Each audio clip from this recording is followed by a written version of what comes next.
Blessings, everyone, and welcome to the Irie Myrie and Friends show. Today, we have Richard Blackford, who has been on the show several times. Richard is the host of Sunday Scoops, which is aired 2 to 4 p.m. on a Sunday on Facebook Live and other platforms. Richard is an artist and a writer and a businessman. It is indeed our pleasure to once again have Richard on this evening show. Welcome back, Richard. And joining us for the first time is John Paul White, engineer and sports analyst, and Budget Jones, social media blogger and sports enthusiast. Also joining us is Mr. Owen Speed, educator and former president of the JTA. Welcome, gentlemen. We look forward to a very vibrant and interesting discussion on this evening's show.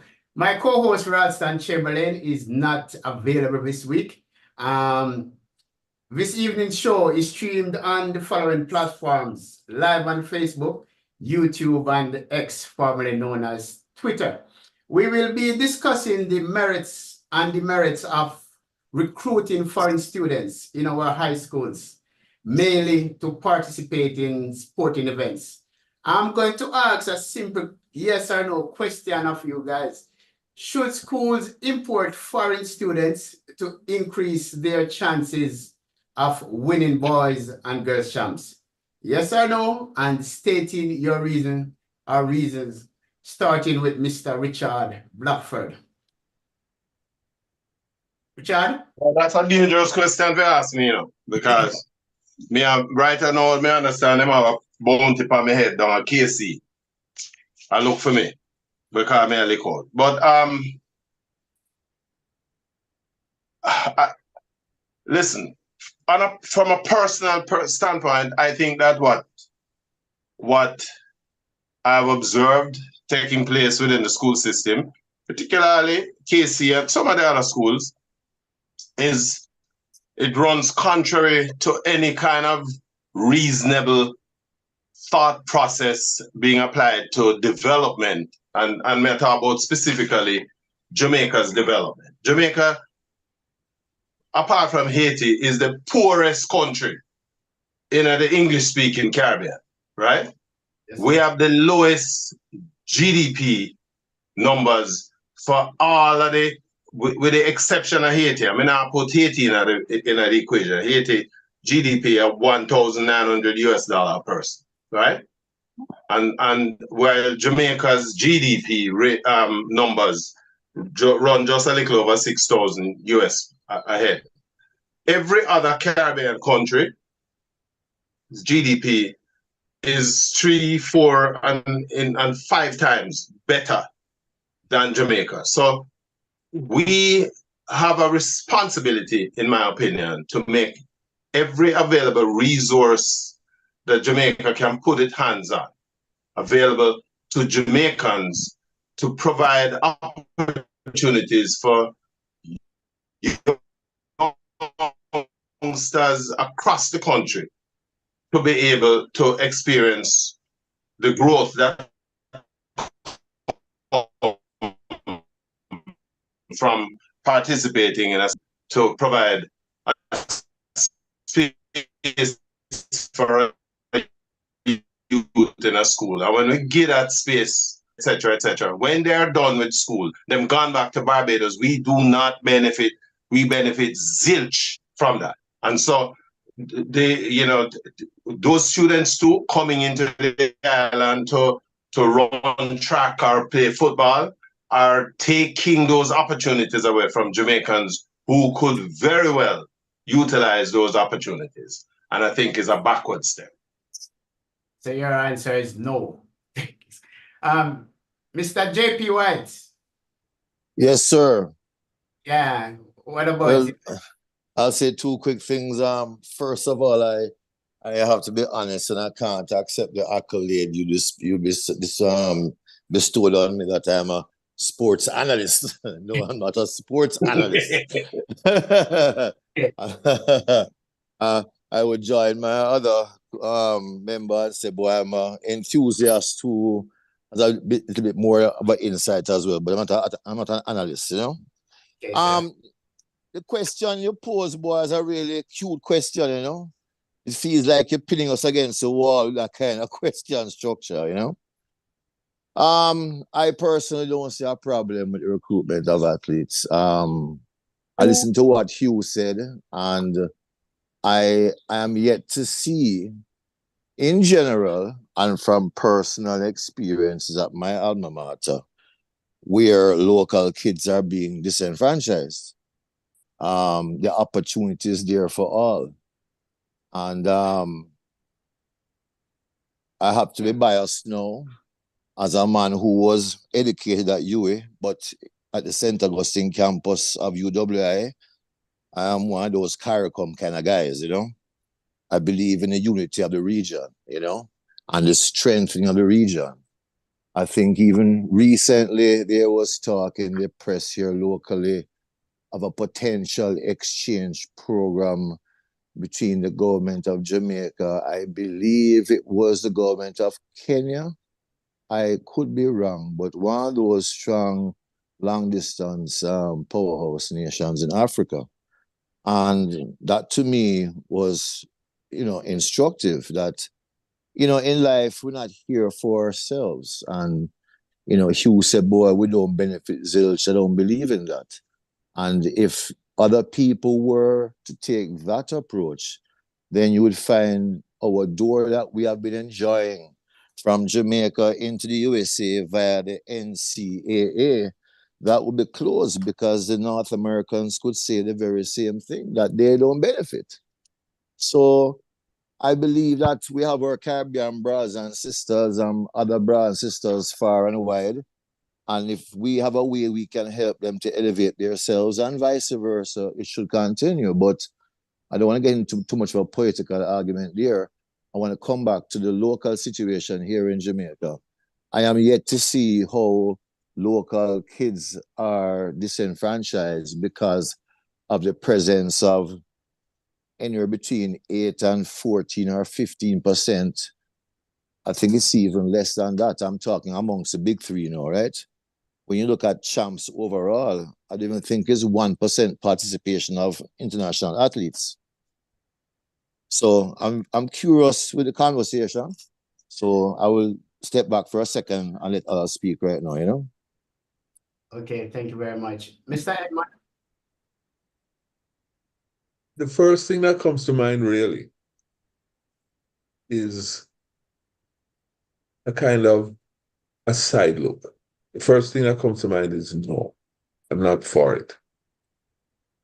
And yet at the same time, why should we close our doors to persons from the outside who could benefit from coming to us? I think what we need to do is sit back and look at it very carefully. How does it benefit the school community? How does it benefit the athlete we bring in? How does it benefit the athletes that they come in and meet? How does it benefit our country? How does it benefit their country? Right? Where I am right now, I'm a bit ambivalent about the whole thing because I'm trying to look at it from both sides. I'm trying to look at it from the two sides. And I think what we're doing right at this point in time, the five of us sitting here talking, is that we are going to expose quite a lot of diverse views about all of what has been going on. And then we can move forward to make up our minds properly about how this thing needs to be done. Okay, thank you. Mr. Speed? Yes, good evening again. It's a tricky question, Irie and friends. It's a tricky question, but there are certain dynamics that we have to look at. One is this whole thing of CARICOM partnerships and so on. Two is that we have to also consider that it's not only the fellows from the CARICOM that are coming in.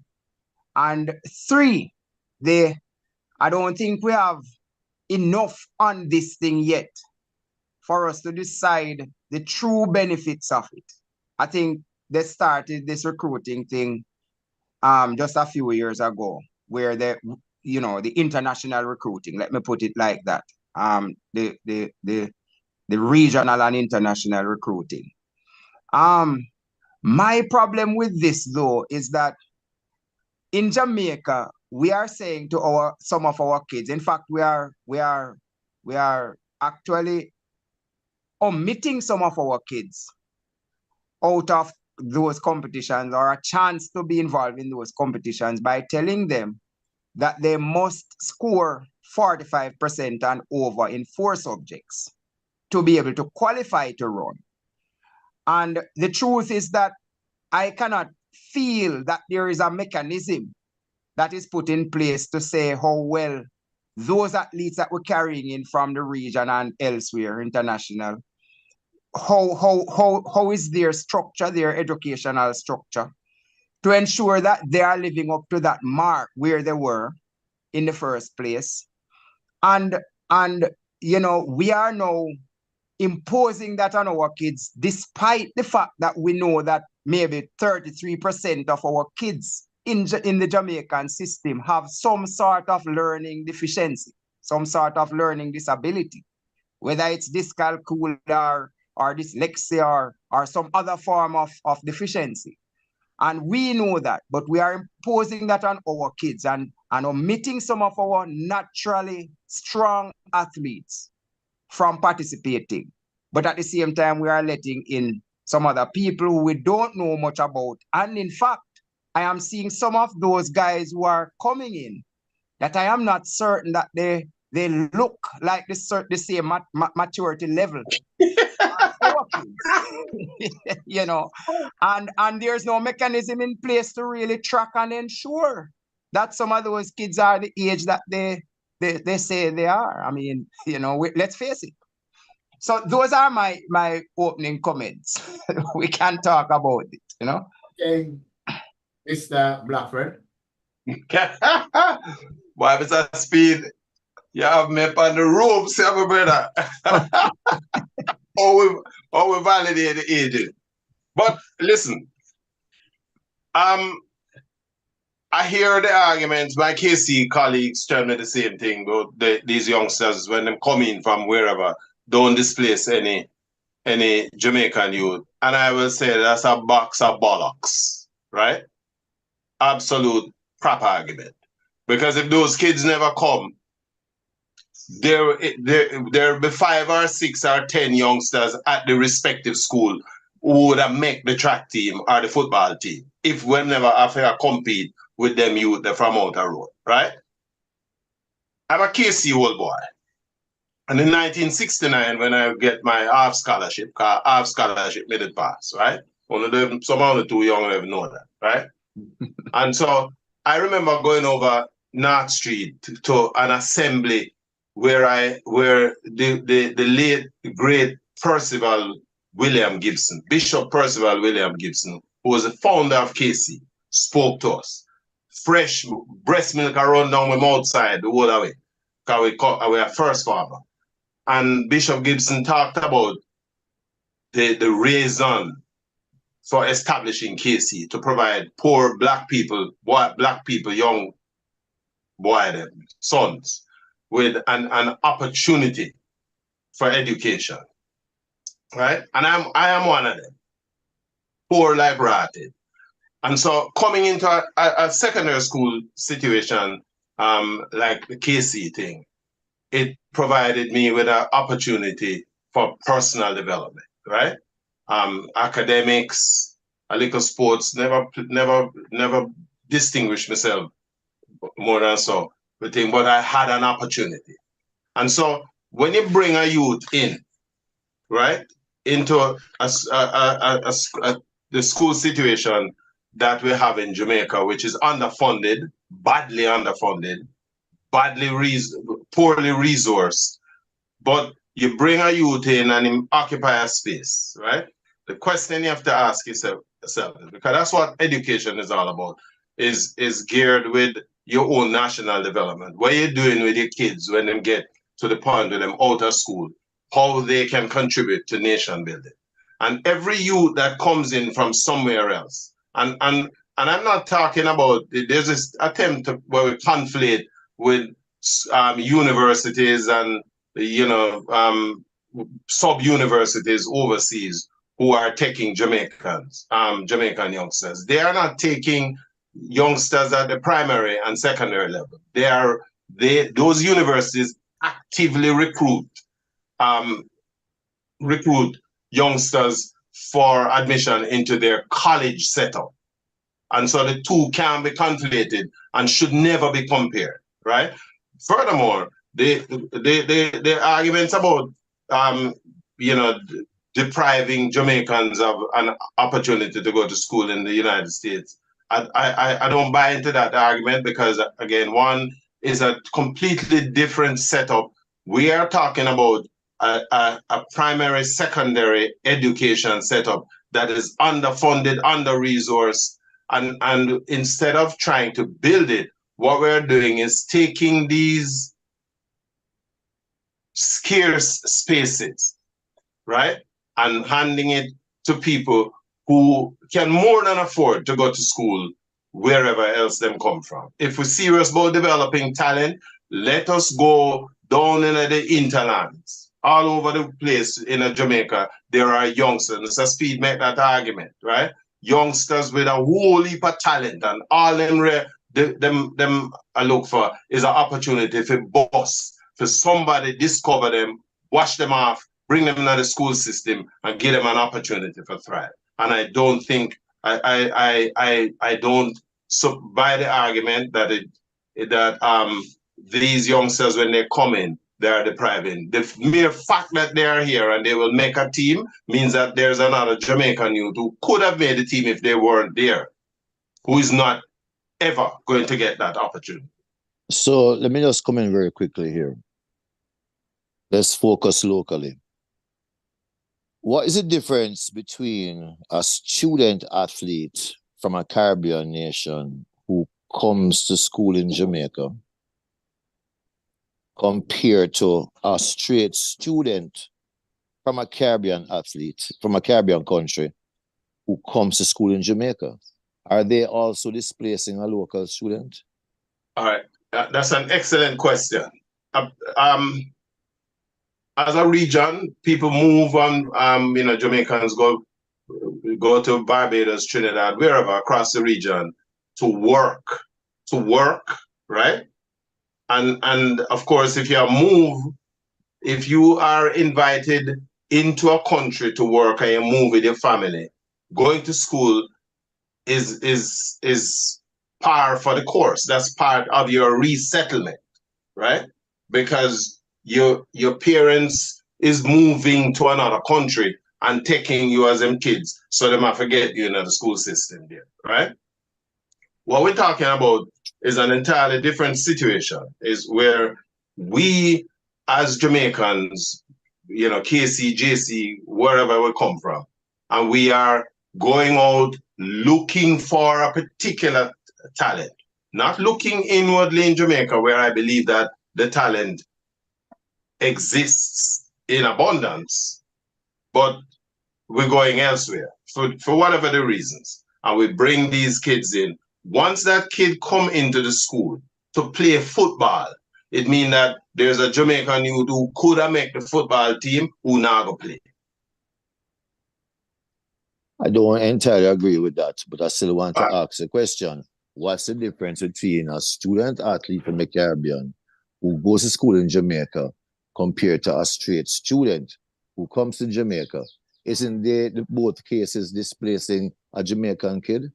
I ask that question, because I have experience with parents who have sent their kids from overseas to go to high school in Jamaica for strictly going to high school in Jamaica's case. I recently had a parent in New York who sent their son to go to school in Jamaica. Yeah, but the son is a Jamaican. The son is a Jamaican. No, the child was born in the USA. The son is a Jamaican. I know three instances But the where point the I'm kids trying, The point I'm Yeah. trying to say here, right? Listen, Yeah. nothing in life can be treated in its absolute sense, right? And that's why, hold on, that's why data is very important to this discourse, essentially important. So when the proof that there is a kid who could not get into a school because that last space was occupied or taken rather by a kid from overseas for whatever reason, then we can have the conversation in earnest. And I'm yet to hear of a school which is oversubscribed, where it can take in 2 more or 3 more. The oversubscribing, I believe, of schools happen with a very few select schools. It happens at the first form level. But after the first form level, I have never heard of such a situation. That's number one. Number two, in the general conversation, going back to what Mr. Speed said as well, we have to, number one, at least recognize the fact that ISA is paying attention to the fact that school is not just about athletic prowess. We have a responsibility to educate these kids. Hence and therefore, the very menial pass mark requirements have been set for participation in ISA sports. At the same time, in terms of potential, we don't know what's going on. We have to at least give the principals the benefit of the doubt that they are doing the right thing, that they're accepting these kids who may come from far and wide, who have the minimum requirements to enter the school, because each school have its own internal academic benchmark, and go forward with that. But I really believe the conversation needs to be founded on empirical data. We must have data before us to say, yes, this is not a problem. That school only had 5 spaces and they gave 2 of them to an overseas athlete when we had 2 local Jamaicans with even better grades who could get in. May I respond here? Go ahead. All right. So you said a couple of things that I would like to respond to. One is that you're saying the schools, you don't know of schools that are oversubscribed. I am putting it to you as a good lawyer would, that almost all of our high schools in Jamaica are indeed oversubscribed. In fact, we have numbers in some of these schools that are like 40 plus kids in one classroom. We're talking about a tropical country, and many of these classrooms are poorly ventilated. That's one. We're talking about a tropical country, and we have a system where many of our teachers are leaving, migrating, going to greener pastures. So we have a resource issue, a human resource, personnel issue. At many of the schools, we have had to be cutting programs because of the mass migration of teachers. And you also mentioned about the menial score that they are asking the kids to reach. I am telling you that the data out there is saying squarely on the table to many of our leaders who are, some of them have doctoral degrees and all these things. And the data is right in front of them that close to 33% of our kids have learning deficiencies. So that's not menial. 45% for a kid who passed GSAT with an average of 20%. And then he's to go to high school and he can't read and write. And he cannot read. He doesn't have the foundations. And he's to go to high school, and you are barring a youth who is naturally talented in track and field, football, cricket, whatever it is, from playing because he cannot move from 20% at a higher level to score 45, when the truth is that the data is also showing that kids who pass for the top schools with 95% averages, they drop 20% average by they reach 3rd form. That's what the data is showing. Quite a number of them. And so to ask a youngster who is not brilliant to come up from 20% to 45, and then the ones who are brilliant are dropping from 70 odd, and they're all doing the same 90 to curriculum now. 70. Yes, yes, they're all doing the same curriculum now because the upgraded high schools they have to fit in to do the same curriculum because CSEC is the final aim. For me, it is asking them too much, and if you're barring some of them from entering the pool, then what you are doing is cutting down on what you have naturally here, and you're inviting people from outside to fill some of the spaces. If you, and I agree with you, that the people who, if as long as you take in somebody, they are going to displace another person. Okay. If I might come in here, I just want to, because I really want to join on Mr. Speed's point. Okay, maybe after you, Mr. Jones, Mr. Edmond can come in, you know. He has been quiet for a while. So go ahead. All right. So that's my 2 cents there on that.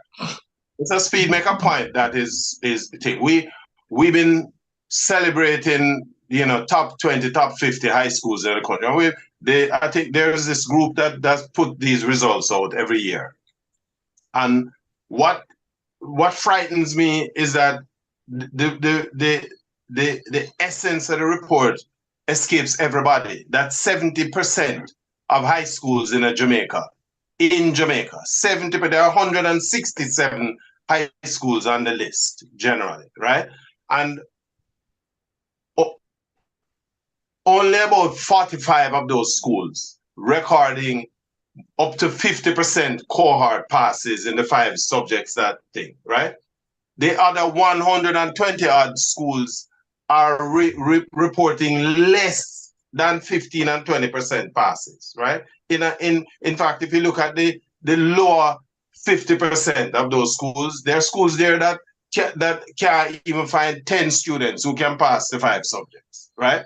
So those statistics are telling you that we have a crisis in secondary education. And so when we have a school that is able to function above the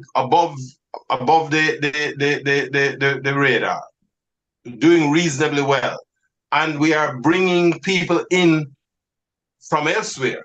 We're not transfer. It's a different thing if we transfer a youth from a school in another country to a school in Kingston where we can get some other opportunities, a better opportunity. But what we're doing is that we are bringing somebody from way outside, right? We're putting them into these schools that are overcrowded, as you say, Mr. Speed, because I see a Camperdown, I see a Casey, right? Because them have to be in either, most of them youth are coming in at 3rd and 4th farm. That's where them are coming, right? 3rd, 4th farm. And so you have the issue with the teachers who can't cope because there's just too much of them in the class. And so we have a resource problem that is not being matched by the ambitions that others who are outside who are making decisions that is impacting the system, and they are not focusing on the realities that is taking place within these institutions. And as far as I'm concerned, every youth that you bring in from wherever I'm come from, right, in the current environment is displacing another Jamaican. That's my view. Thank you very much. Before Edmund comes in, I must say one thing to you, and I won't take much time. I put it to you that if tomorrow morning we close the door on all foreign athletes, the education performance at all these schools would not change. It's too different. It's too. No, hold on. No, it's 2 different conversations, by the way, gentlemen. 2 different conversations. Let's just try and focus on the matter at hand here. I'm not saying certain things are impertinent, but it's 2 different conversations. Because one of the biggest questions you can ask, you know, of the 100 athletes from a certain school who may go to boys' champs, and that 100 athletes will be less than 10% of the school cohort, what explains the poor performance of the non-sporting students at that school? So I was giving you that question to tickle your brain for a second. Edmund, please, the floor is yours. You need to unmute, Mr. Jones. Edmund. Edmund, you need to unmute. Mischievous Mouse. I've been listening to the discussion, and it comes down to a point that JP raised that kind of set off a slight alarm in my head. You know, when we're talking about displacing of persons by bringing in these athletes. And I'm going back to Mr. Speed's point, right? You bring in, I'm just going to use that number, you bring in 100 kids from into first form. Okay? And by the time they reach third form, they've kind of figured out exactly where they are, who they are, what they're doing, where they're going academically, and from a sporting standpoint. When you bring in a foreign student at the third form or fourth form level, you're not displacing a student from the academics of the school because they're already in there and set. What you're actually doing is displacing somebody who may have made it onto that very elite track team, where you can only put in 2 persons in any event. 3. Well, okay. 3. No, it's Right. 2. 2 is 2. 2. It's So, 2. right. So you may have had somebody who may be marginal but needing a little bit of training to get onto this track team and who may excel. And I'll, look to you that there are some persons who may have gone to boys and girls champs and may have performed and come second and third and not been a star, and yet may have gone on to represent the country at even a higher level, winning gold medals. And I think we need to really sit down and think this thing through. Because when you're talking about bringing in persons to help to put a silver trophy in the school's trophy case, why do we need to put that silver in the trophy case? Is that what the school is there for? Or is the school there to educate students, regardless of where they come from? And do we look at the students who come in, displace somebody from a track team space? Did they get their academic qualifications that they were expecting to get? What happened to them afterwards? Did they get what they came here to get? What did they come here to get? Did they come here to get a gold medal at champs? Or did they come here To get an for an education. opportunity to be seen and recognized? Or did they come here to get an education? Or did they come here to get both? What was the rationale for bringing them here and for them to do what they're doing? Did everybody get what they wanted from their agenda? Did the school fulfill its agenda? Did the student fulfill his agenda? Did his parents fulfill his agenda?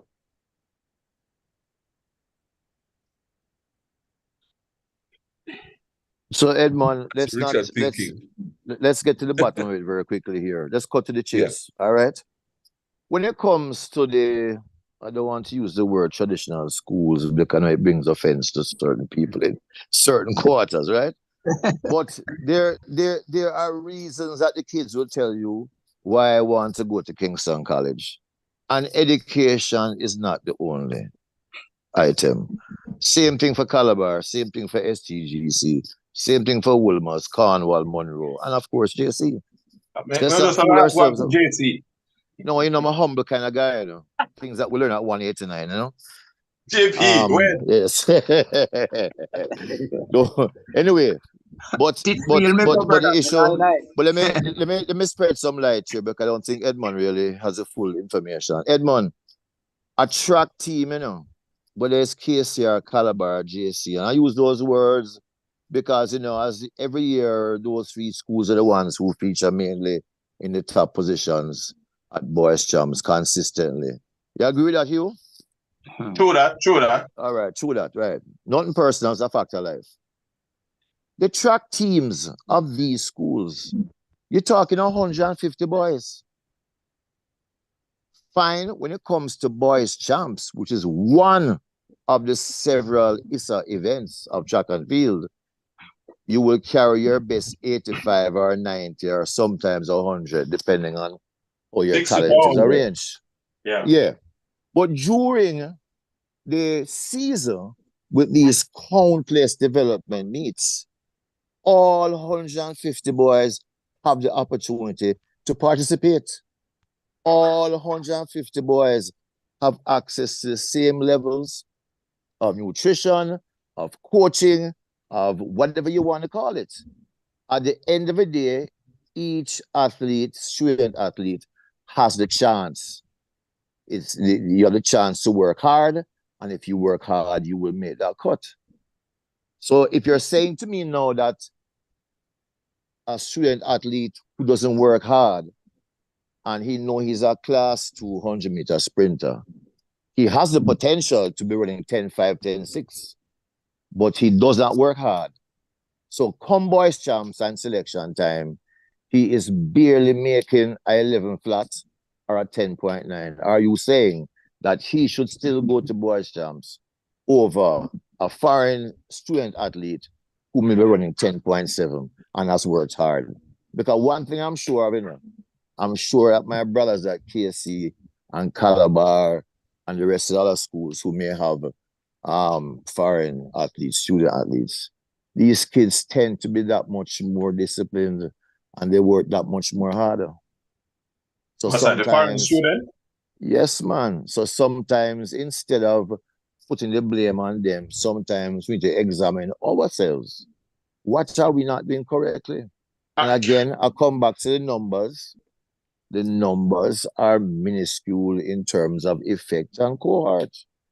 All right. I'm a numbers kind of guy. Yeah. If I may come in here again, I'm Mr. Speed made the point that we're going down Africa now. I look for runners. Some of them look like them about 30 or 40. We. Wait, no, man. Who is me we? say them.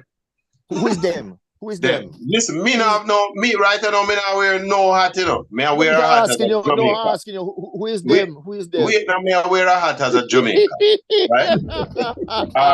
Listen, JP, like everybody, there was a time when for me, I mean, even when I just leave school, me accustomed to cheer with purples and things, but at this point in my life, I have to take a look on the economics, the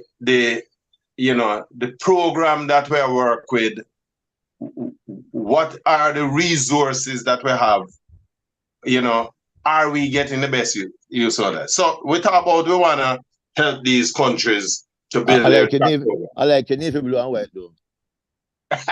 Oh Lord, Jesus, yeah, man, you look distinguished, man. Yes, anyway, go ahead. Sorry. Go ahead. In the blue. But seriously, you know we're black, so you can't touch me. Boy, I truly can't touch it with you. But come back. Here's my view. Most of the students who are bringing, they're coming from places like St. Lucia, Antigua. Mr. JC recruit a youth now, them announced it the other day from Guyana. The youth must have come about 14 of the long jump or one, and then immediately after him a scholarship to come to school. Him coming to school in the third or fourth. No, he's not from Guyana. He never came fourth. He came down the line. Him come from Belize. Yeah, but guess what? This is nothing unusual. I was kind of surprised to see that article in the papers. Take. I want to go back to my view is I'm watching character games over the years, at home, televised, whatever. And you see that these islands, have the potential is there. Well, in fact, them are challenging, right? My view is that if we really want to help build a track program across the islands, these islands have resources. There's one thing them do short of is the money, right? Grenada, that did host the thing the other day, Kirana James Stadium. It could have used some people in it. But Grenada's GDP is 1.5 times that of Jamaica, right? Turks and Caicos, I think we bring a youth from Turks and Caicos, him come at KC, and him do must about 1.5 year, him can never come to school most of the time, right? But him occupy the space in the school. Him take up a teacher had to come and him sit down in the class and attempt to do some schoolwork in a Kingston College classroom, and him run a champs and him get KC maybe what 18 points, 22 points, whatever, right? Him a run for England now. So he leaves Jamaica with a Jamaican education, the little bit that him get, right?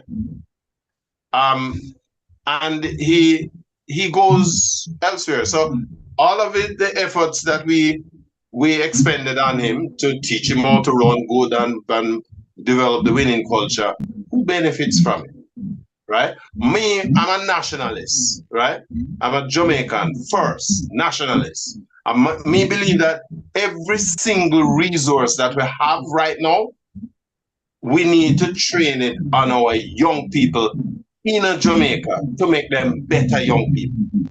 Because we can't be making this hue and cry about criminal activity and you them turn to this and them gone all over the place. When we are by our own actions, as simple as this is, right now it's only maybe 20 or 50 youngsters coming in, displacing 20 or 50 Jamaican youngsters.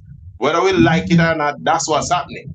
And it's only a matter of time before one day we got champs and the team we run for X school, half of them come from OEO, right? It's only a matter of time. No, Hugh, I'm sorry to cut you. When No, will Hugh, our Hugh, national development program Hugh, I'm align? sorry, Hugh. If you're Wait, sorry, don't I'm cut sorry. him. No, I have to cut him because he said something a while ago which is very misleading to the No, audience make a about tonight. finish. Make a finish. No, what When you have to will correct we? that. Just remember what I said. All right, When will we have our national agenda, right? The country's agenda align with the country's academic development agenda align with its own economic development agenda. Because as long as we are doing stuff like this, it is out of alignment, Mr. Speed. Your thoughts on that? Yeah, Before expose Mr. Speed, I'm Go sorry. ahead. Hugh, I think somebody needs to put your mic off. That's a feedback. Yeah. Somebody has your mic open. There's a feedback coming. Yeah, but that's good now. No, it's still happening. All right. Hugh, when you make a statement internationally, because we have an international audience tonight, that one day we will line up at champs and half of that team are foreign athletes. That is a really unfortunate statement because that's impossible. The ISA rules prohibit any of that from ever happening. There is no chance of that. ISA, from 2019, they instituted rules that say you can only have 2 in class 1, 2 in class 2, 2 in class 3 per year. And the same 2019, they amended that rule to not only include local transferees, but also international athletes. So this thing you're talking about where one day can become so big, it's not possible. It is just not possible, Hugh. So please, that's the one correction I'm making to your offering a while ago. Sorry, Mr. All right, Speed, go ahead. I stand corrected. I don't have no problem with that. All I'm saying is, Mr. Speed, I would love you to take the point that I raised earlier. All right. So the point of it will work counter to our production. What we can put out there, or output in terms of how many people we can put out there as worthwhile citizens who can earn for themselves, their families, and so on, and spread the wealth, that kind of thing. Because I am putting it to you, that even if a youngster is not running a time as fast as what the foreign athletes could come in and run, if they still take the silver, the bronze at champs, there's still a likelihood that those students could move on and get a space at a university, get a scholarship at a university, even if they finish 3rd, 4th, maybe even 5th, depending on what the university is looking for at the time and what they can actually get at the time, because sometimes some universities will get the cream and some will scrape for the people who take the minor placings at champs. So in any event that you bring in the people, you would be displacing somebody else who has a potential, a possibility. And a possibility, something can come out of a possibility at any time. But I want to make this point though. And because the point was made earlier that our schools are not necessarily overcrowded to the extent that they can't take one or two more students in there. But I have had the experience where I have had issues at the school that my son was at, his high school. He was in like second form, and we were having serious challenges with the operations, and we just couldn't deal with it because people were getting personal because they knew that I was the JTA president and all of that. And we were having serious challenges. And I walked my son to 2 prominent high schools, and both of them didn't take him. But they would take an athlete from abroad. You see the point I'm making? So and he was an athlete too. He could run and he could play football very well. He was playing club football at the time. So I'm just making these points to tell you guys that we have to be careful of the directions that we're taking. And I'm happy that you mentioned the point that you mentioned when I was about to speak that broke my argument. But that ISA is putting out rules that will protect against the numbers growing too much. And I'm happy for that, because I was wondering about that, to how big it could get and how many more kids would be disenfranchised. Yes, in a sense. So I'm happy to hear that. And I'm happy to hear that. And just to add to that point about ISA, right? Yeah. You will understand that what occurs at one school doesn't necessarily occur at another school, and another school, and so be it, right? Because our resources too are lack of. That's where I'm going. So there are some schools who are able to provide over and beyond the normal level of resource because of the benevolence of their alumni. Yes. And that must never be mistaken for a use of school funds and resources via the Ministry of Education. That must never be. But that is a big factor anywhere you go now. Yes, but guess what? Who am I to tell the alumni of whatever school you want to call that school, right? No, I'm that not they going must there, not. No, but we have to go there. But here we have to go there. Guess why?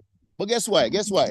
Because there is a misconception in society that it is the schools themselves that are doling out these funds for these sporting endeavors. Yeah, but let's face the fact though that you have many schools out there who don't have the strong alumni, and they have to dole into what the government gives them. Well, no, that's a different argument. No, so we must not generalize the situation. We must compartmentalize it. To be fair, right. We must compartmentalize it. If I might listen, if I may, whether the alumni association or the school itself is putting these funds up to address the cost. The fact is, these are resources anyway that could similarly be trained for a little barefoot youth down a Moko or wherever in the country come from, and provide them with that opportunity. You see, where the issue that I have, is that there are Jamaicans across the country with boundless talent, right? In the early days, we used to go on road, go look for them. We stopped because we now find a ready established feeding tree down in the Caribbean, down in St. Lucia, wherever, or where people who feed these people to us. So that's not true, Hugh. We don't have to go look for nobody anymore. That's not true, Hugh. That's not true. No, me just tell you what me know. Yeah, but we're speaking in general, and we have to be responsible. We're speaking in general. May I finish? Yeah, man, you I can know finish. that there are within the Caribbean archipelago, there are well-placed individuals who are scouts, right? Who are scouting those talents within those domains and advising whomever else up in Jamaica who may be interested in these. Whereas in the old days, we used to go primary school champs. We used to go down a country school sports day and go look upon the talent when it just a come out of the egg. We stopped do that now, right? We would try and poach from some of the lesser schools. Well, the ISA rule was one thing and people stopped doing that. But you don't even have to do that anymore because I can be appraised of a talent somewhere down in a Guyana or in a Belize or wherever, whatever. And or we can get even a football team too and bring them up, right? Hugh, that doesn't make, with all respect, my brother, that makes no sense. How can I not be recruiting at every basic school, every primary school, every all-age school, everything in Jamaica from east to west? I have to do that. You know why? Guess why? I only am afforded 6 spots per year by ISA for recruitment, whether it's local or it's overseas. I'm only afforded 6, so I can never ever depend on any scout in St. Vincent or in Barbados or in St. Kitts. I can't do that, Hugh. Come on. Let me get that When straight. you go to all these prep school champs and all these all age and parish this and parish that and county this and county that, that's where all of the local high school coaches and recruiters catch up, laugh at each other, and have a good time. Hold on. So stick up in here, so stick up in right there. I need some clarity. I need some clarity. Is it that the rule is saying 6 athletes per year, or is it that it is saying, all right, so let's say this year I take in 6. Can next year I have that same 6 and can take in 6 more? I understand what you're saying. Okay. Yes. I'm going to answer. I am not in possession of my copy of the rule book right now, which, I mean, very shameful of me. I should have had it. But from my recollection, how it works is like this. Say, for example, you taken 2 this year in class 2, right? I know you have first year class 2 and second year class 2. If the boys come in and both of them are first year class 2, next year you don't have no quota spot, because you still have those 2 recruits from last year in that quota space. When they move out of class 2 the following year now, then you can fill back those 2 quota spots. It's like with Manning Cup. You can't have more than 2 quota players playing in that team in that season. Say if you had 1 leave back from last year, you only have 1 quota spot that you can fill come this year. So I know where you're going, Mr. Speed, in terms of the cumulative effect. But the cumulative effect don't really work. JP, why we have to do it though? Why do we have to go there? Why can't we provide those opportunities to the Jamaicans who put them on the side? Because Hugh, you are speaking about this thing where you know plenty talent. Please direct me. I'll call my people tonight and tell them, oh, Hugh gave me a link for 4 kids in Lucy. Please direct me. It isn't, no, seriously. It isn't, hold on. It isn't as easy. No, listen, man, listen. Hold on. So, but why is it then that the high schools that are filled with to capacity with resources up top there with the alumni strong and have a whole lot of money? Why is it that they don't like sponsor some primary schools? Because the government doesn't give a primary schools. No, we're going too far now. Instead of bringing in some somebody's phone, somebody's mic is open. There's a lot of feedback coming through, a lot of muffling like wind or something. Not too sure whose mic it is. What I will say, I know a certain school that fits that description, Sir Speed. And I know as a fact, as the amount of resource that the alumni puts in to Jamaican students, which is over and beyond what any foreigner could have ever imagined or seen. I have seen with my own two eyes. I have seen kids come to that school with this percentage down here, which in general talk, you might say, well, the kid is a talented sportsman and don't make his grades be a distraction, give him an opportunity. And the same kid who they say could not achieve academic success will move 40 percentile points during his time at that school. Why? Because of the investment of alumni and the support of the school structure.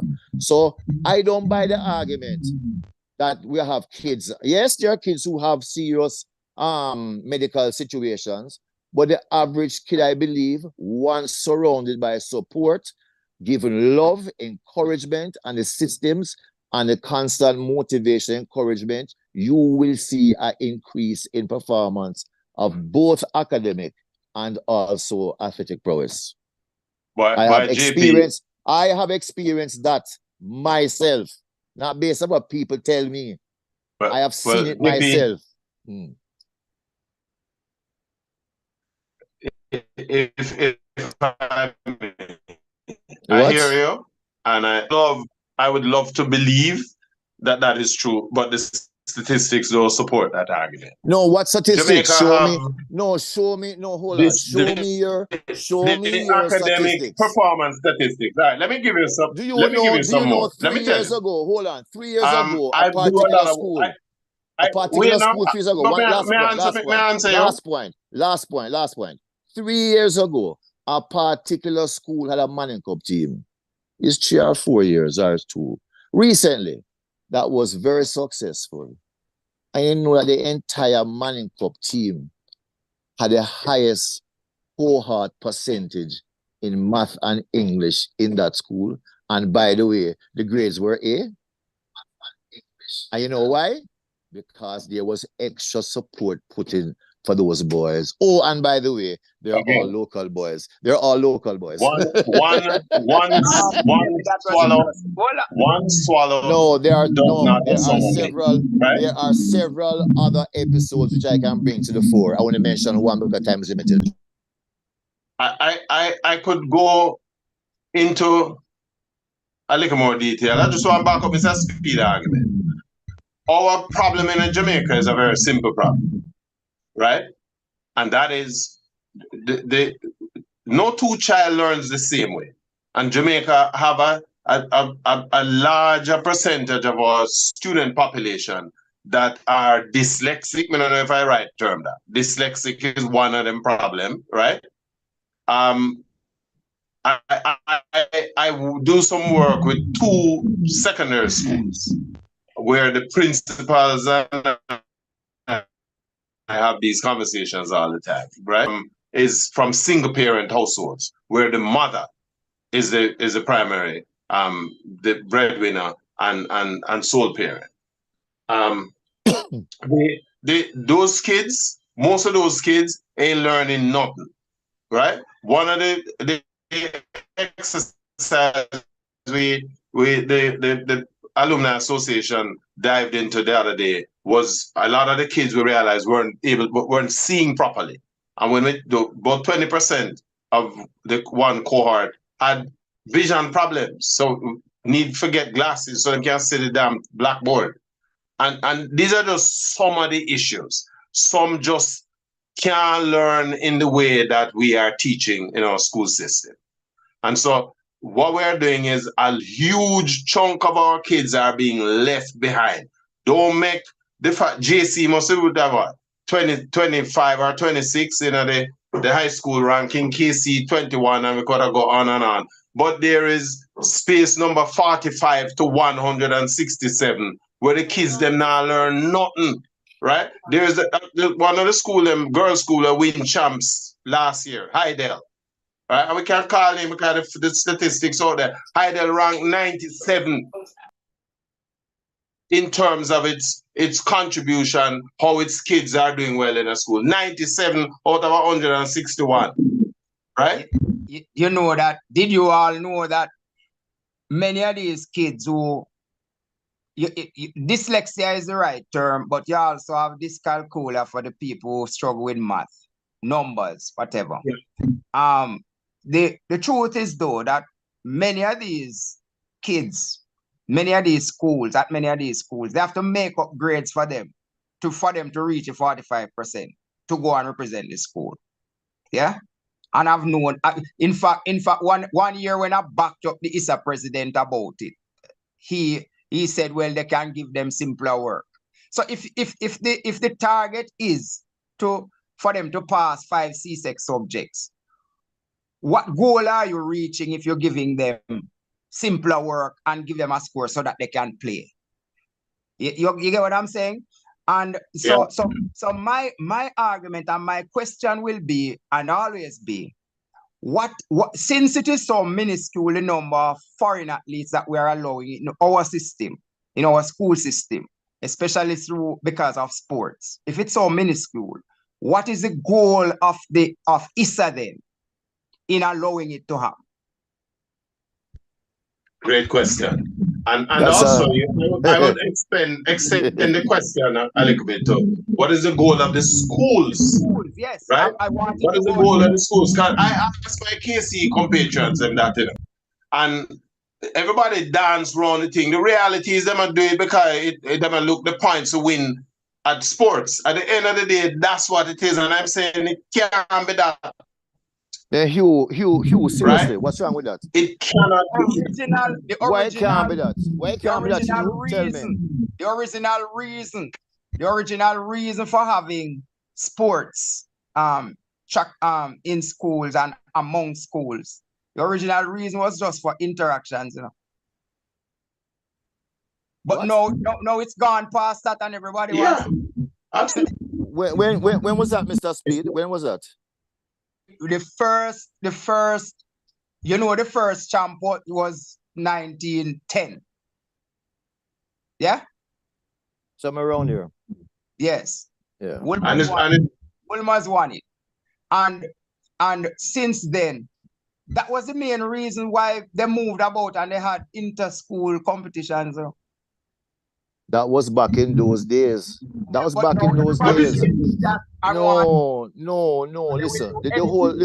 Listen. It is no mystery as to why Jamaicans do so well on the international track and field arena. Because our athletes have been conditioned from before they were even teenagers in a high spirit of competition, not participation. That's why we have sports days at schools where every student can come out and participate and have a jolly time. We are now in the modern dispensation of the world. We no longer have 5 schools in Jamaica in 1905, which are spread from Montego Bay to Kingston to wherever, where you have to travel so we can integrate. The thing took its legs from years ago, and we can't sidestep that. Okay, so we go to championships to win. We go to champs to win. We don't go to champs to participate. We go to champs to win. And by winning, and by winning at champs, hold on, hear the cycle now, hear the connectivity. By winning at champs, we get more attraction from our alumni who is spread far and wide across the globe, face of this globe. Yeah, man, I agree. And they started to support the school, not just only in track and field. A sense of pride comes around, and every second now. Let me tell you something. Do you know what kind of excitement? Do you know what kind of excitement right now is going on overseas with the past students of Mushet High? I know. I am overseas. And the past students of Magati. You know what kind of excitement? All of a sudden now, yeah, man. All of a sudden now, all them are interested in the school. Yes. Because they didn't win at champs. There are more benefits too. You get better. Yeah, man. So let's not fool ourselves. We go to championships who win. Yes. So but if I need to get 20 more points, and those 20 more points can come from two athletes who have brought in, then so be it. All right, so why And we you know don't do what? this? Here one more Why, thing. Wait, why, here one more thing. all right, Here why one don't more we? thing. Here So one it's more thing. right. Last point. Hold on Last now. point. Last Wait, point. Last no, point. wait, Do you wait. realize something? Last point. Last point. Do you realize something, Hugh? There has been an event at championships, which over the years, when that event starts, people walk out the stadium, or them talk to them friend, or them drive to halfway tree and come back until it's done. Which The event? 5,000 meters. All of a sudden now, it is one of the most hotly contested and It's not hotly intriguing. contested. I'm sorry. Wait, man, just hold on. Just hold It's on. not Just hotly hold on. contested. No, just hold on. Just hold on.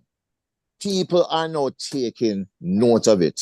The And, only it, reason why and guess people, what happened? JP, listen. Hold on, man. Yeah. Before the advent of the Africans, right? I can't remember the young man's name. Boy, age is really telling on me. He had some health issues recently, but he was the first athlete at Champs to run 15 for the 5,000 meters. What's his name again? Kimon Campbell. Ah, Kimon Campbell. Hello. Hello. That is what ignited I the may whole not, thing. I may not sound like it, but listen, I got champs from 1969. I follow champs from 1969, right? Why you well cure, man? Kimon Campbell ran 14 minutes, 18.55 seconds to set that record in 2010. He also set the record for the mile, 1,500 meters. Right. 3 minutes, 45.5 seconds, right? Kimon Campbell came from Belfield High School, right? So when we go to Kenya to find a man to run 15 minutes and change, 15 minutes and whatever, because the African can't block Kimon Campbell time. So it tells us that it's not that Jamaica don't have the talent to run a 5,000 meters, competitive 5,000 meters, right? If you tell me, say, Casey, you are a coach from Africa to go down at GC Foster and teach the coaches at GC Foster how to turn out a 5,000 meters athlete, you have my money, right? If Casey brought that same Kenyan coach to coach at Casey for Boy Shams, would you have a problem with that?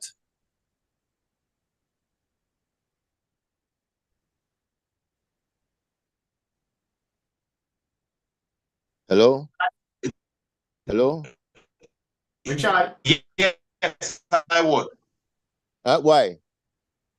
I would. Why? But Casey. I'm to be focused on Casey. I'm focused on Jamaica, right?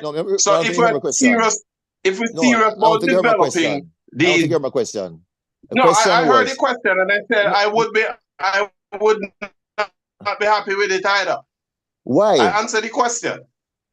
No, you broke up as I'm asking the question. I'm sorry, you broke up. If KC brought the coach to coach 55,000 meters at KC, would I be happy? And my answer is no. Yeah, answer why? Right? Why? Because if it's serious about KC can be the center of developing a 5,000 meters event for Jamaica. No, but hold on. If we're serious about developing the event 5,000 meters and distance running, let me finish. You asked me a question and I'm answering it. Alumni. I am answering your question. Right? If we are serious, you see, me is about development, me is about national development, not high school development. That's why I asked the question. Right? And national development and high school development are we want to help. Different Let things. us go to GC Foster and turn on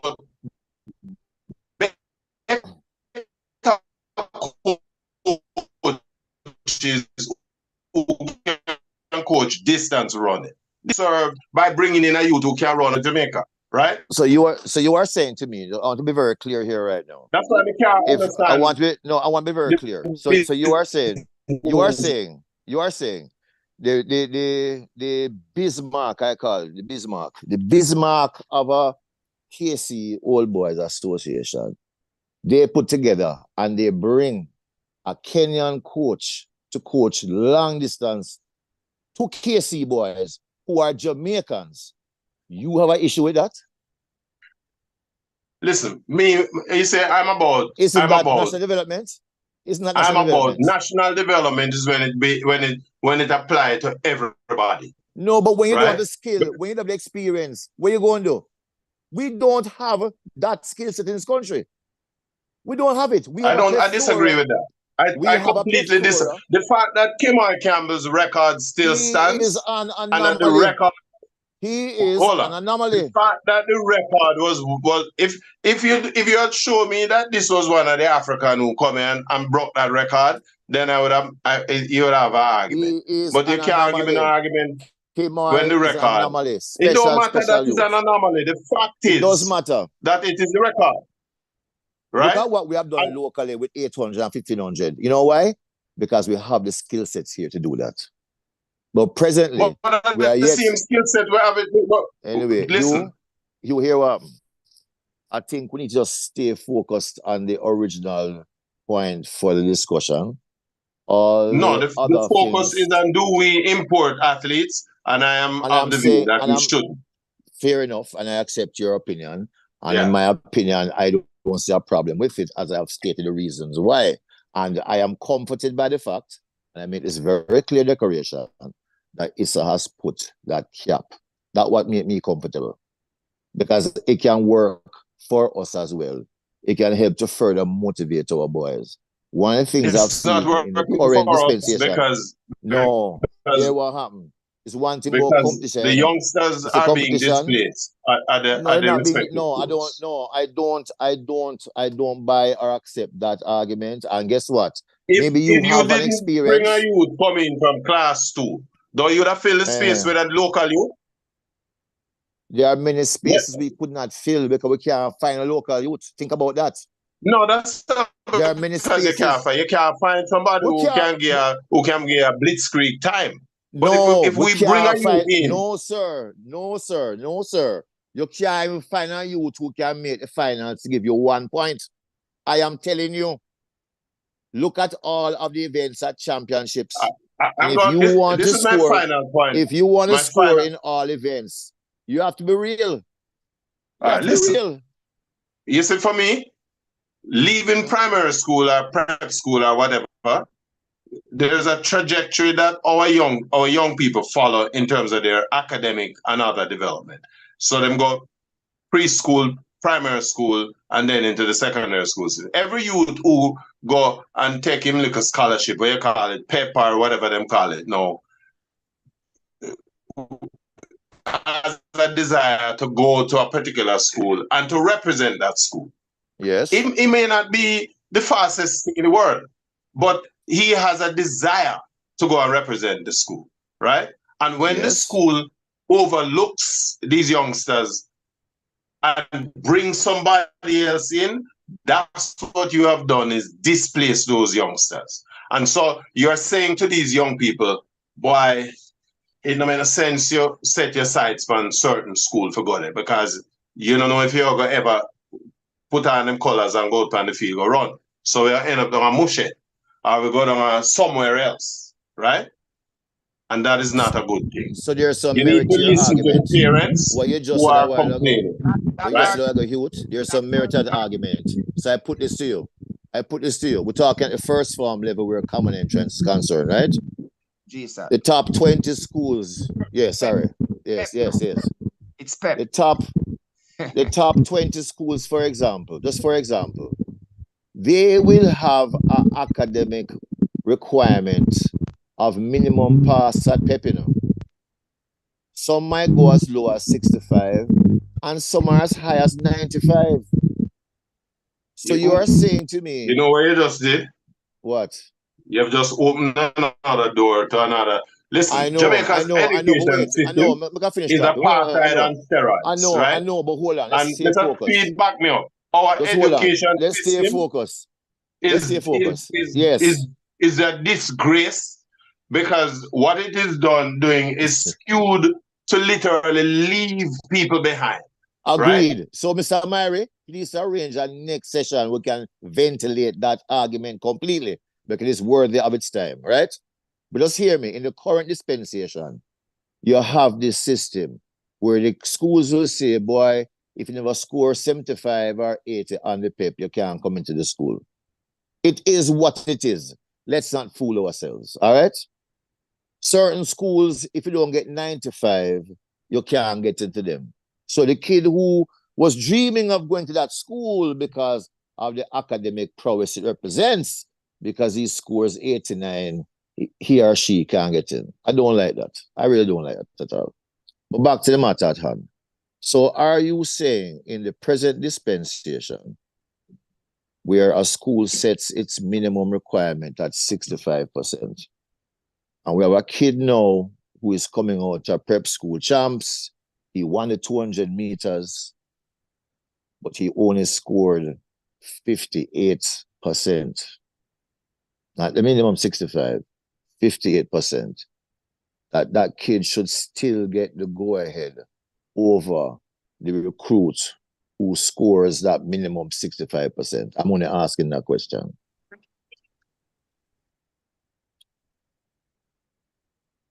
Me never hear, you know, sorry. Somebody try hack my Facebook page. So All right. say One more time. Listen. With the present dispensation, where we know schools have set their own internal benchmark of PEP, they have 100 spaces, and you have to have minimum 65% to get in, right? It's not the school set it, you know, that's the ministry's placement thing. That the don't set it. The ministry is what set. All right, ministry or school. So the ministry sets about 65%. There's a difference. I don't know if the ministry set the other one, then which is all 90 and 95%. I would fail to believe such. Yes, they do. The placement is done strictly by the ministry, not in collusion with any school. They just send who they feel like sending based on the scores that they see in front of them. Okay. So that is it's computerized. It's the placement is okay. Yes. Okay. So the kid know the placement is 65% minimum. So the kid know who runs a 200 meter and wins at prep champs or primary champs. But he only scores 58%. You're saying, Hugh, that the school should make a concession for him over the recruit who scores a 65%. Is that what you're saying? Listen, if the youth pass him scholarship for going to school, because we pass the stage on him, pass him scholarship, and him in at the school. We're not talking about a youth where I look for coming. We're talking about a youth where in at the school. Yeah, but once you're in the school, but once you pass the scholarship, you can't be taken out. You can't be displaced. Yeah, but of course you're displaced. If you no, bring you in can't be displaced. If you bring in no, sir. Let me finish, man. You say you only a reason from one side of the argument. Sir. Again, I can only speak of my experience at my school. Well, I have never heard of a kid passing for that school, and at the last minute he's told him have no space. Because that's when you find out what we're talking about. That's not what I'm talking about. I'm not. What you talking about? What I'm saying is a youth comes to KC, JC, wherever. Yeah. Right? Him go and go to whatever champs and him come to the school. First form, so him now have an opportunity within the framework of the track program that is at the school to get some development. By the time him reach class third form now, when in a class 3, a youth come from St. Lucia, coming in at the school at class 3 and bounce him off after the track team. That is a fact. Yeah. That can be disconcerting to any guy, any that must be a KC. That must be a KC. Setting sights on looking forward to participating in champs the next year, you know, and it could lead to that kind of uncertainty where you start to lose even some of your potential runners, jumpers. It's a big problem, Mr. Speed, because I had a long conversation with two parents whose kids were impacted by that. thanks. And if the parents get involved in this kind of emotion, because they will get emotional too, especially the mothers, and pull them because of the uncertainty of what will happen next year if they, bring This is somebody. exactly what happened. Gentlemen, That's exactly what happened. But Hey, Mr. Speed, One mother, last point. gentlemen, Last point. Mr. JP, before you make your point, Edmond has been silent for a while, I have I, none to say. I just want to know if you want to come in for a minute and, just share his opinion on what is going on. Advise a passenger. Advise a passenger, man. Well, you see, I'm not extremely good at shouting. Right. So when people want to shout and stick to the point and not listen to other people, then I'll just sit back and wait until everything comes through and distill it. Right. You stop and you think about something. Somebody asks a question, what is ISSA's role in all of this? ISSA's role in all of this is that it's the Intersecondary School Sports Association, not an intersecondary school scholastic association. So their main aim is to promote sports in the schools. Right? And if the scholastic falls to the wayside by whatever means, so be it. That might sound very harsh to hear. But I think, as I said to Richard earlier, we all have our agendas, right, Richard? Everybody has their agenda, and the agendas have to mesh, right? And I said it earlier. Did the students who we brought in get what they were supposed to get out of it? Did their parents who get what they expected to get? Right? And while we're arguing about displacements and so on, displacements come at two levels. If you're going to bring in a student from St. Lucia into a first form position and knock out somebody who got displaced for PEP, then that's bad. If you bring them in at the third and fourth form level, when the school bus is already running, right? And you pull him up onto the step and say, here, boy, hang on to the step, we're going for a ride. And he goes for the ride, all very well and good, right? And as we say, there might be a student who had his coach coaching him up to get into the champs team, and he may get displaced because somebody else come in. We have had people who have been looking at extremely good results in champs, and they just suddenly turn up lame. These things happen, all right? It comes down to the crunch. Are we looking at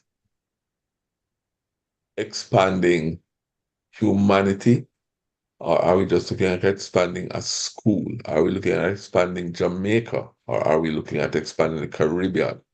Are we trying to, as I like to say sometimes, knife sharp knife? If you don't have him there, him can't help to pull everybody else along. What's the rationale we're looking at? Well said. What's the rationale that we're looking at? And I think there has to be room for, I think, a lot more discussion where this is concerned, right? We'll all get passionate. We'll all get passionate about what is happening at GSC. All get passionate about what is happening at KC. We'll all get passionate about what's happening at Mouchette, right? And Mr. Speed will get very passionate about what's happening with the teachers, right? There are very many stakeholders involved here, and I think this is not something that we can discuss in an hour and a half, right? As I said, I've listened to everybody, and I'm still on the fence where this is concerned. And I'm quite sure there are a lot of people in the same position I'm in. How do we use our scarce resources? Scarce resources in terms of athlete talent, in terms of coaching talent, in terms of school resources, in terms of alumni resources. There are so many numbers here to play that I probably need to put on my IT hat and get a computer to do some serious programming to get this thing straightened out. Believe me, it's very serious. It's very serious. And while some people will probably look at it and say, it's just a storm in a teacup, this too shall pass. I think it warrants more discussion. I really do. I really do. You know, I really like some of the points JP put forward, especially where he was able to pull out his rule book that he left at home, but was able to give us some guidance where that is concerned, you know, had a little bit of guidance and rules to it, right? And Black- Richard was there. You know, Richard was there with his youth, you know, and I think we need to discuss it a little more. True. That's my 1.5 cents worth. I agree with you. I agree with you wholeheartedly. But what happens is that ISA is the Intersecondary School Sports Association, but they always say it's a principals association. And what I can tell you much is that principals don't really listen a lot to anybody else. So when they come together and they are making their decisions, Tell me about it. those decisions, because as you quite rightly said, ISA is Intersecondary School Sports Association, but they are interfering and actually taking it away from the schools. The whole thing of the academic thing where they are instituting this 45% rule on people who, because it's all well and good you tell a man to pick up himself by his bootstrap, you know. But then what happens when a man don't have no boots, no strap or no boot at all? You know, Have on a boot, yeah. But Sir Speed, to be fair, during my time at JC as a student, right? I saw some boys in my time who, when you talk about top footballers and top sprinters, but guess what? They don't want to do the schoolwork. They believe that school. No, but no matter how much encouragement, let me tell you something, you know. This thing goes further than just the school, the physical school, you know. They come from environments that are not conducive to focus in terms of career path, etc. So you're stressing my point. So I don't think ISA is taken away from the school in terms of responsibility. I just think that because ISA, all right. The high school principals wouldn't know that many of our primary school youngsters, before they came to them, they had to be hiding under bed in some of these inner city communities at night, can't do any work because the lights are out, right? Before a certain time, or else it's problem. They can't leave their homes before day is properly well lit. You can see around you because no movement is in this community, so they reach school late every morning. Yeah, and I'm telling you, I worked in 2 inner city areas. In fact, 3. I worked at Standpipe, I worked at Rockfort, and I worked at Jonestown. I worked at Maxfield Avenue. 15 years. Environment is bad. At Maxfield, 10 years. And I'm telling you that there are so many things that could cause the kids not to have a foundation to be able to score those things. The bright kids at school can say it's menial and it's not much to ask, you know, and the principals who have their doctorates will come and say it's not much we're asking. But what about those kids? And so they are taking over the schools, ISA, taking over the schools by implementing something like that. Well, I mean, I know in a particular case, you know, there's a certain school that has its own dormitory facility to help to offset that situation of which you speak. Kids who come from bad environments, who don't have an atmosphere, a conducive environment for studying academics, they can now live on the dorm at the school's expense sometimes, right? But the point I'm trying to make is, as the old time adage says, you know, you can bring the horse to the water, but you can't force it to drink. Did you know that Courtney Walsh's coach, and I can say Courtney Walsh's coach came to one ISA meeting we had before season started up. And one of the comments he made is that if that rule was in, when it was being debated, before it came in, maybe Courtney Walsh would not play. Absolutely. And the man take 500 test wickets. I know that story, Mr. Speed. I know about that. And you see, Courtney Walsh didn't improve later on in life because some people are late bloomers. Courtney Walsh became articulate, can speak, and all that kind of thing afterwards. But we would push him out of the thing from early. Yeah, but true, but standards are always increasing in this life of ours. Yeah, the grades that I got to get into university with. Issa is out of order, acting out of order. When I say out of order, I don't mean bad word or anything out of order. Yeah, I know what you mean. But they are acting out of They're acting outside of their powers.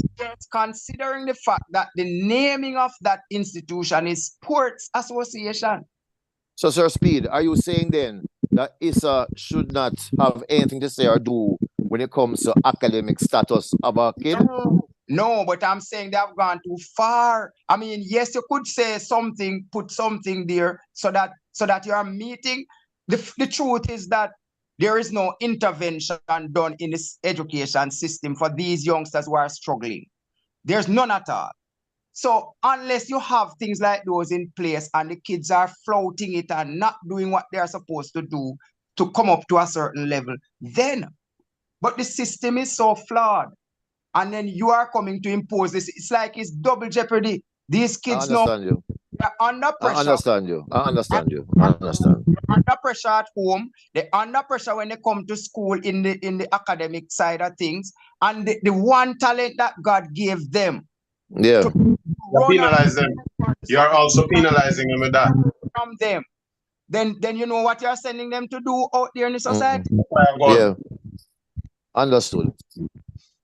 Let me say, anyway, Sir Myrie, you need to have another session, Sir Myrie, a next session so we can ventilate the things Mr. Speed is talking about. Yeah, we definitely will do. You know, so yes. But to close off, to remind us about the question and start the conversation, Sir Myrie. Okay, I definitely will. So, can I just have your final thoughts then, JP, as we close out? Again, you know, again, in light of the ISA rules that exist nowadays, and in light of the fact that it is the alumni of these schools which are, you know, putting in the extra resource, I have no issue with the recruitment of overseas athletes. I think it's a win-win. I think it can serve, as Edmund said, you know, knife sharp knife. You know, it can be a motivator for our kids here, and we will always have different experiences, but in general speaking, I have no issue with it. Yeah, thank you, Edmund. As a matter of fact, Mr. Blackford. Mr. Speed. No, I cannot Edmund. Mr. Speed, go. All right, go on, Mr. Speed. Well, a lot of moving parts where that is concerned. And there are things that people, the sports association needs to sit down and look at in a very serious way. They need to know, they need to be able to transparently put forward their goal as to why it is that they are including these athletes. Since it's such a small number, they need to look at that and to say to the people, all the parties concerned, what it is that they are planning, they are hoping to achieve. And maybe that would quell a lot of the arguments and the discussions around this. Thank you. Somebody pointed out, may I know? Somebody pointed out that Champs, Mr. Speed, Champs started in 1910. So as of couple weeks ago, Champs is 114 years old. And Champs, since 1948, has been registering, you know, the identification of Jamaican athletes coming out of Jamaica and hitting the world stage. We start to see that from as far back as 1948 in terms of what we did at the Olympic Games. And there is a nexus between Champs' ability to produce quality raw material that will ultimately enter the national program. So that Jamaica has done well on the international stage with track and field since 1948 to now is no mystery. And to a certain extent, a huge proportion, certainly over the last 30 years, of those athletes doing well come out of the Champs system. So it's not that we we are being made better off by bringing athletes in from wherever else in the world, because it's not just the Caribbean, right? We have been doing well regardless. My philosophy is that every opportunity, when we as a poor country, we don't have enough money to stop our stalebread cat. And so the little money we have, we need to concentrate it, whether we have, you know, old boys and old girls who have whole heap of money, whichever else in the world, and they direct that to your institution so that they can make life better for existing Jamaicans. When we reach this, the peak of the graph in terms of output at the domestic level, then we can say, let's open the door. But it doesn't make no sense where we take scarce money, scarce resources, give it to somebody who can more than afford to pay for it themselves, right? And then when them leave school, them gone with the education, them gone with the track prowess, and we don't benefit from it. It don't make any sense. Okay, thank you very much. Edmond? They say he who speaks last wins. You think about, you know, inviting an athlete here to come and run for your school. You're giving them a gift. Gifts can be accepted and they can be refused. Yeah. People accept gifts sometimes because it will benefit them. A lot of these people who we invite here come here because Champs is an asset that Jamaica has that's recognized worldwide. When you look at the Asafa Powells, the Usain Bolts, the Shelley and Frasers, and I could go on and keep talking until midnight calling the names, but I won't bother. Everybody looks at that and says, what is it that we have here that puts these people on the world stage? So when somebody gets a chance to come to a school, that's going to give them the opportunity to run at Champs and probably excel and be recognized when the scouts come and see them. They'll jump at the chance, right? I think as Richard was saying, we need to figure out how we can channel these scarce resources to benefit as many people as we can. All right?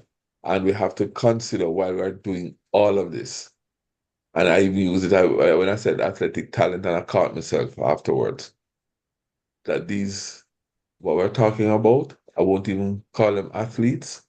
I won't call them students, because they are still minors. They are still children who need to be looked after and taken care of. We have to be very careful how we do this. And this is why I would say we probably need to come and ventilate this a little more. Probably a little more guidelines and rules, Colin, but the passion keeps coming out and we get carried away because guess what? We are Jamaicans and therefore we are passionate. We are passionate about everything. Gentlemen, I enjoyed it. I had a wonderful time to party. Listen, all when we don't agree, we're still having a great time. It's a nice discussion. So sweet, thanks for your contribution, because you put some sense in the nonsense. Boy, Hugh, I have to call you on the side and give you some information, because I realize there are certain things you're saying that don't really go so, but I won't ventilate them here. I'll call you on the side and No, man, then you know we don't listen, man. Just reach out, man. Call me when you get it. Yeah, man, cool. All Okay, right. hold on a minute. JP trying to set us up for another show. You hear it? No, man, no. Not on this topic. Should schools import foreign students to increase their chances of winning boys and girls champs? That was our topic today, right? So everybody is saying that they want a part 2, you know, to finish up. So we're definitely going to organize that, set it up, and set a date. So it's that time again when the clock is ticking on the wall and the curtain comes down on another interesting and educational show. I use this opportunity to thank all my guests and you, the viewers, on the various platforms for supporting the Irie Myrie and Friends show. It certainly has been a pleasure, my pleasure, and I'm sure it would have also been my co-host Walston Chamberlain. Pleasure to have you sharing your time with us this evening. Peace and blessings, and see you as soon as that show is put together again. Okay, doke. Thank you so much.